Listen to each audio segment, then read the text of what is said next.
யாத்திராகமம் 10வது அதிகாரம் 16வது வசனம் முதல் 24வது வசனம் வரை. அப்பொழுது பார்வோன் மோசேயையும் ஆரோனையும் தீவிரமாய் அழைப்பித்து, உங்கள் தேவனாகிய கர்த்தருக்கும் உங்களுக்கும் விரோதமாக பாவம் செய்தேன். இந்த ஒரு முறை மாத்திரம் நீ என் பாவத்தை மன்னிக்க வேண்டும். உங்கள் தேவனாகிய கர்த்தர் இந்தச் சாவை மாத்திரம் என்னை விட்டு விலக்க அவரை நோக்கி விண்ணப்பம் பண்ணுங்கள் என்றான்.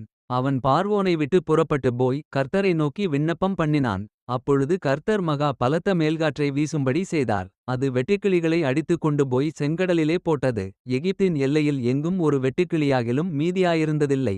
கர்த்தரோ பார்வோனின் இருதயத்தை கடினப்படுத்தினார். அவன் இஸ்ரவேல் புத்திரரை போகவிடவில்லை.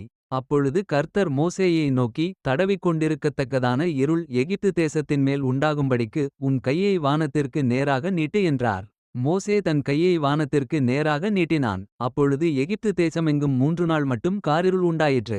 3 நாள் மட்டும் ஒருவரையொருவர் காணவுமில்லை, ஒருவரும் தம்மிடத்தை விட்டு எழுந்திருக்கவும் இல்லை. இஸ்ரவேல் புத்திரர் யாவருக்குமோவெனில் அவர்கள் வாசஸ்தலங்களிலே வெளிச்சமிருந்தது. அப்பொழுது பார்வோன் மோசேயை அழைப்பித்து, நீங்கள் போய் கர்த்தருக்கு ஆராதனை செய்யுங்கள். உங்கள் ஆடுகளும் உங்கள் மாடுகளும் மாத்திரம் நிறுத்தப்பட வேண்டும். உங்கள் குழந்தைகள் உங்களுடன் போகலாம் என்றான்.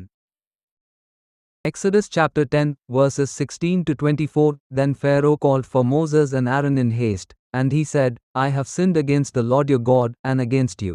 Now therefore forgive, I pray thee, my sin only this once, and entreat the Lord your God, that he may take away from me this death only.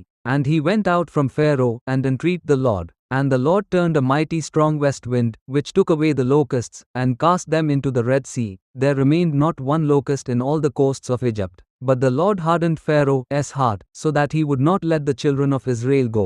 And the Lord said unto Moses, Stretch out thine hand toward heaven, that there may be darkness over the land of Egypt, even darkness which may be felt. And Moses stretched forth his hand toward heaven, and there was a thick darkness in all the land of Egypt 3 days. They saw not one another, neither rose any from his place for 3 days, but all the children of Israel had light in their dwellings.